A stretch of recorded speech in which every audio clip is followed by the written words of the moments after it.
ഒരു പ്രസിദ്ധ പത്രത്തിന്റെ ഉടമയുടെ മകളും സോഷ്യലൈറ്റുമായ മെലനി ഡേവിസ് മിച്ച് ബ്രണ്ണർ എന്ന ചെറുപ്പക്കാരനെ കണ്ടുമുട്ടുന്നത് ഒരു പെറ്റ് ഷോപ്പിൽ വെച്ചാണ്. മെലനി അവിടുത്തെ ഒരു സ്റ്റാഫാണെന്ന് കരുതി മിച്ച് സംഭാഷണത്തിലേർപ്പെടുന്നു. മെലനിയും അതിൽ രസം പിടിച്ച ആ സംഭാഷണം മുന്നോട്ട് കൊണ്ടുപോകുന്നു. എന്നാൽ പിന്നീട് അവിടുത്തെ സ്റ്റാഫല്ല മെലനി എന്നറിഞ്ഞുകൊണ്ട് തന്നെയാണ് മിച്ച് അത്തരം ഒരു സംഭാഷണം തുടർന്നത് എന്ന് മെലനി മനസ്സിലാക്കുമ്പോൾ അവൾക്കതിലൊരു കൗതുകം തോന്നുന്നു. എന്നാൽ പേരുപോലും പറയാതെ പോയ ആ ചെറുപ്പക്കാരൻ ആരാണെന്നും എവിടെയാണ് താമസിക്കുന്നതെന്നും കണ്ടുപിടിക്കാൻ മെലനിക്ക് അധികം ബുദ്ധിമുട്ടേണ്ടി വന്നില്ല.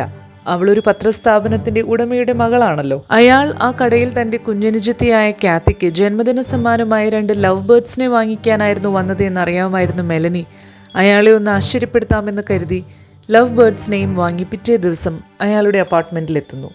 എന്നാൽ അയാൾ വീക്കെൻഡുകൾ ചിലവിടുന്നത് ബൊഡേഗ ബേ എന്ന സ്ഥലത്താണ് എന്ന് ബ്രണ്ണറുടെ അയൽവാസിയിൽ നിന്ന് മെലനി മനസ്സിലാക്കുന്നു. അയാളോട് തോന്നിയ ഇഷ്ടമോ ഒരു കൗതുകമോ ഒക്കെ ആയിരിക്കാം മെലനിയെ അങ്ങോട്ട് പോകാൻ പ്രേരിപ്പിച്ചത്.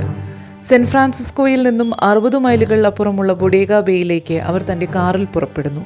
അവിടെ എത്തി അവർ ബ്രണ്ണറുടെ വീട്ടിലേക്ക് അവിടെ നിന്നും ഒരു ചെറിയ മോട്ടോർ ബോട്ടിൽ തനിയെ പുറപ്പെടുന്നു. ഇത്രയൊക്കെ സംഭവിക്കുന്നതിനിടയിലും അന്തരീക്ഷത്തിൽ പതിവിലും വിപരീതമായി കുറച്ചധികം പക്ഷികൾ അവിടെ ഇവിടെയായി കാണാമായിരുന്നു. കടലിനടുത്തായതുകൊണ്ട് തന്നെ കടൽ കാക്കകളെ കാണുന്നത് സ്വാഭാവികം.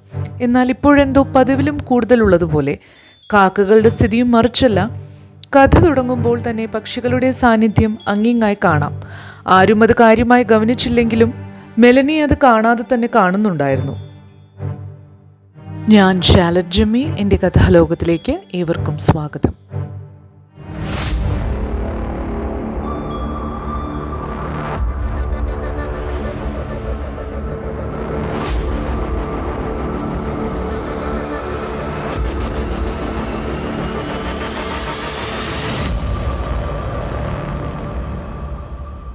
എന്നാൽ അതിനിടയിൽ ബ്രണ്ണറുടെ അനുജത്തിയുടെ പേരറിയണമെങ്കിൽ തൊട്ടടുത്ത സ്കൂളിലെ ടീച്ചറായ ആനിയെ കണ്ടാൽ മതിയെന്നും അവൾക്ക് ബോട്ട് പിടിക്കാനും ബ്രണ്ണറുടെ വീട് എവിടെ എന്നും പറഞ്ഞുകൊടുത്ത് സഹായിച്ച കടക്കാരൻ പറഞ്ഞതനുസരിച്ച് അവൾ ആനിയെ അന്വേഷിച്ചു പോകുന്നു.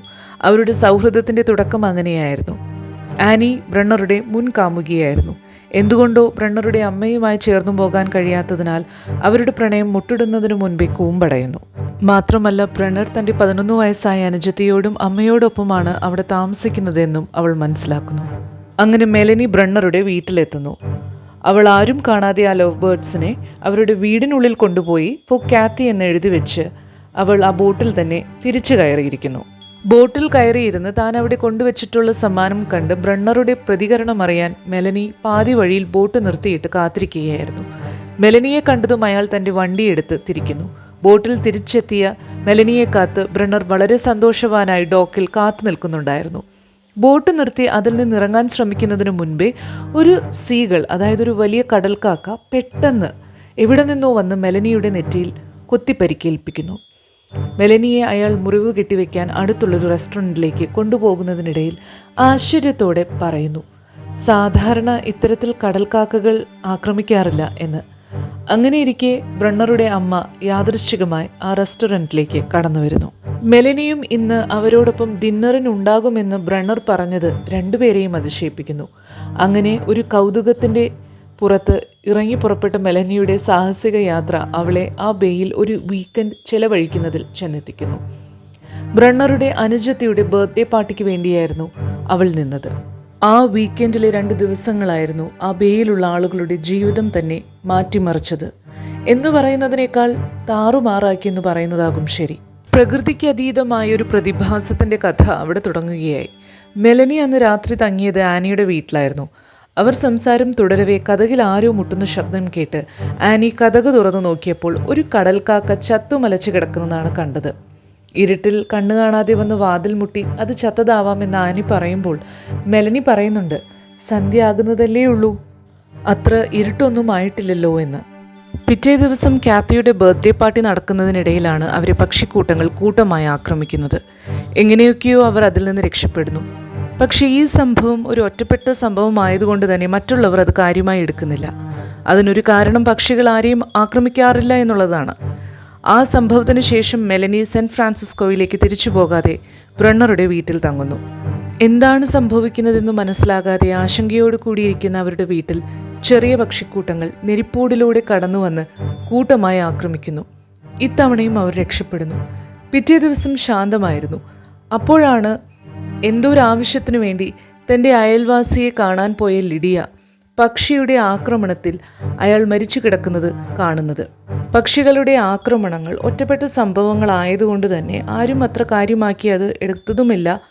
അതുകൊണ്ട് തന്നെ മറ്റുള്ളവരിൽ നിന്ന്, പ്രത്യേകിച്ചും അധികാരികളുടെ ഭാഗത്തു നിന്നും സഹായം ലഭിക്കാനും ബുദ്ധിമുട്ടുണ്ടായിരുന്നു. കുറച്ചെങ്കിലും ആളുകൾ പക്ഷികളുടെ ആക്രമണത്തെ കാര്യമായി എടുക്കുന്നത് ഒരു കൂട്ടം പക്ഷികൾ അവിടെയുള്ള സ്കൂൾ കുട്ടികളെ ആക്രമിച്ചപ്പോഴാണ്. ലിഡിയയുടെ മനസമാധാനത്തിനായി കാത്തി പഠിക്കുന്ന സ്കൂളിൽ മെലനി ചെന്നപ്പോഴാണ് ഒരു കൂട്ടം കാക്കകൾ ആക്രമിക്കാനായി തക്കം പാർത്തിരിക്കുന്നത് കണ്ടത്. ഒറ്റപ്പെട്ട സംഭവത്തിൽ നിന്നും പക്ഷികൾ ആക്രമണങ്ങൾ പലയിടത്തേക്കും വ്യാപിപ്പിക്കുന്നു. അതിൽ ആനി കൊല്ലപ്പെടുന്നു. മെലനിയെയും കാത്തിയെയും കൂട്ടി തൻ്റെ വീട്ടിലേക്ക് ബ്രണ്ണർ എങ്ങനെയൊക്കെയോ എത്തിപ്പെടുന്നു. പക്ഷികൾ കടക്കാൻ സാധ്യതയുള്ള വീട്ടിലെ എല്ലാ ഭാഗങ്ങളും അയാൾ മരത്തടികൾ വെച്ച് മൂടി ഭദ്രമാക്കാൻ ശ്രമിക്കുന്നുണ്ടെങ്കിലും വിപുലമായി എന്ന് പറയുന്നതാകും ശരി. അത്രയും അക്രമാസക്തരായിരുന്നു പക്ഷികൾ. പിന്നെ അങ്ങോട്ട് അവർക്ക് വീടിനുള്ളിൽ നേരിടേണ്ടി വന്നത് അത്രയും ക്രൂരവും പൈശാചികവും അക്രമാസക്തരുമായ വിവിധ പക്ഷിക്കൂട്ടങ്ങളെയായിരുന്നു. മെലനിക്ക് അതിൽ സാരമായി തന്നെ പരിക്കേൽക്കുന്നു. അവരെത്രയും പെട്ടെന്ന് സെൻറ്റ് ഫ്രാൻസിസ്കോയിലുള്ള ആശുപത്രിയിലേക്ക് കൊണ്ടുപോകുക എന്നതല്ലാതെ മറ്റു മാർഗങ്ങളൊന്നും ഉണ്ടായിരുന്നില്ല.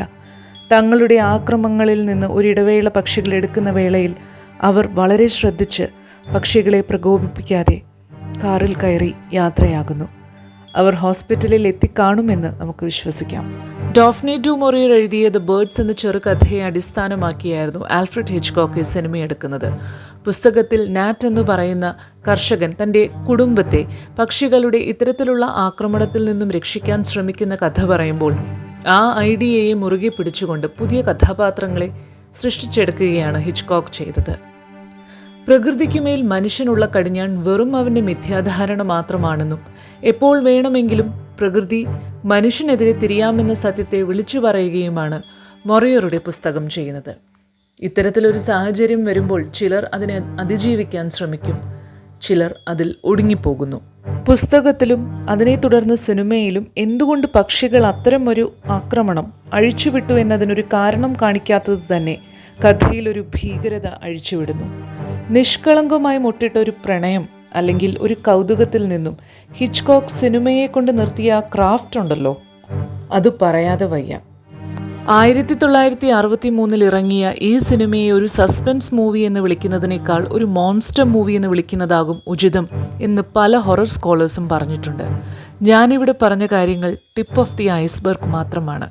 സമയക്കുറവ് മൂലം ഇത്രയും പറഞ്ഞു നിർത്തുന്നു.